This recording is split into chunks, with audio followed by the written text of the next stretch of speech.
والصلاة والسلام على رسوله الكريم أما بعد أعوذ بالله من الشيطان الرجيم بسم الله الرحمن الرحيم جاء الحق وزهق الباطل إن الباطل كان زهوقا الٹ گیا نظام عمل دور ہے فساد کا الٹ گیا نظام عمل دور ہے فساد کا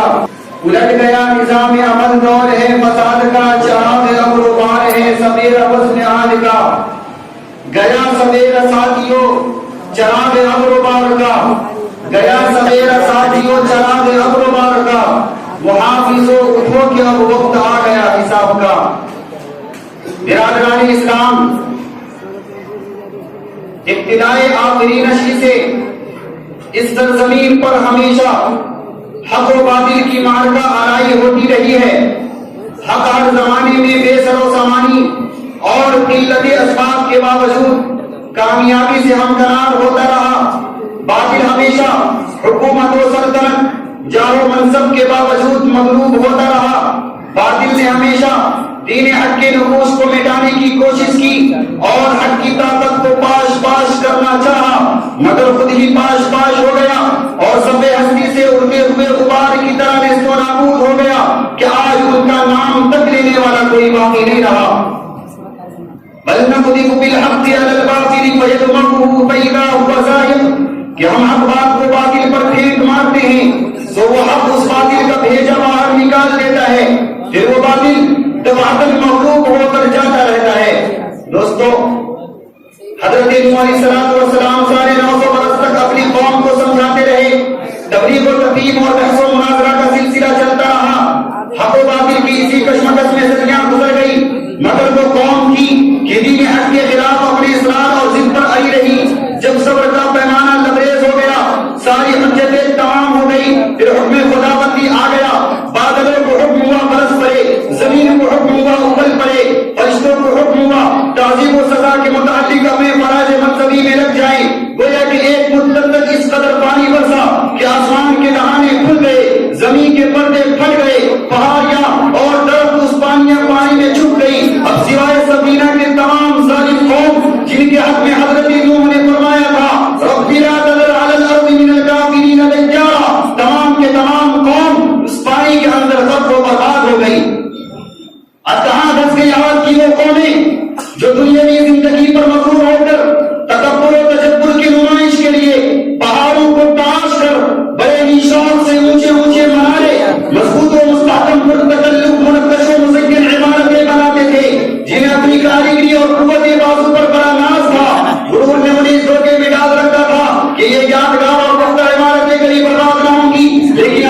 جب خدائی احکام اور دین حق کے خلاف اتر آئے تو پھر عذاب الہی کا سلسلہ شروع ہوا کچھ کام نہ آیا سب کے سب کنگراٹ اور ویرانے میں تبدیل ہو گئے آج کیا حال ہوا لوط کی قوم کا جو اپنی غفلت و مدہوشی کے نشے میں بالکل اندھی ہو رہی تھی ان کو اپنی قوت کا نشہ تھا شہوت پرستی نے ان کے دل و دماغ کو مست کر دیا تھا وہ بڑے اطمینان کے ساتھ پیغمبر اسلام سے جھگڑ رہے تھے انہیں پتہ نہیں تھا کہ دین حق اور نبی برحق سے ٹکرانے کا انجام کیا ہوتا ہے اور آگے بڑھے جب مشرکین مکہ نے نبی علیہ السلام کی دعوت سنی تو آج بھگوڑے ہو گئے نبی امتی کے خلاف سازشیں رچی جانے لگی دین حق کو مٹانے کے خاطر باطل پرستوں نے اپنے جان و مال کو بیچ دیا لیکن اسلام غالب ہوتا رہا اسلام ترقی کرتا گیا اور جب یہ مجرمین اپنے جرم میں پکے ہو گئے پھر عذاب الہی کا سلسلہ شروع ہوا کبھی غزوہ بدر کے ذریعے ان کی کمر توڑی گئی کبھی غزوہ احد کے ذریعے ان کو پاش پاش کیا گیا کبھی غزوہ خیبر و حنین کے ذریعے حق کے خلاف لڑنے کا مزہ چکھا دیا گیا حتیٰ کہ وہ دن بھی آ گیا جب اسلام پوری دنیا کے چپے چپے میں پھیل گیا علامہ اقبال نے کیا خوب نقشہ کھینچا ہے کہ ہے آیا یورش تاتار کے فسانے سے ہے آیا یورش تاتار کے فسانے سے پاسبا مل گئے کعبے کو سلام کھانے سے لیکن مسلمانوں میں آپ سے پوچھنا چاہتا ہوں کہ آج کوئی ہے جو مسلمانوں کی عزت کی بات کرے کوئی ہے جو مسلمانوں کے خون کی بات کرے کوئی ہے جو مسلمانوں کی وقار کی بات کرے آج کافروں کی تنظیم حقوق ماضی موجود رہی آج جانوروں کی حقوق کی تنظیمیں موجود رہی بندروں اور سپروں اور خنزیروں کے حقوق کی تنظیمیں موجود رہی آج امریکہ کا ایک کتا مارا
تم پر مسلط کر دی جائے گی.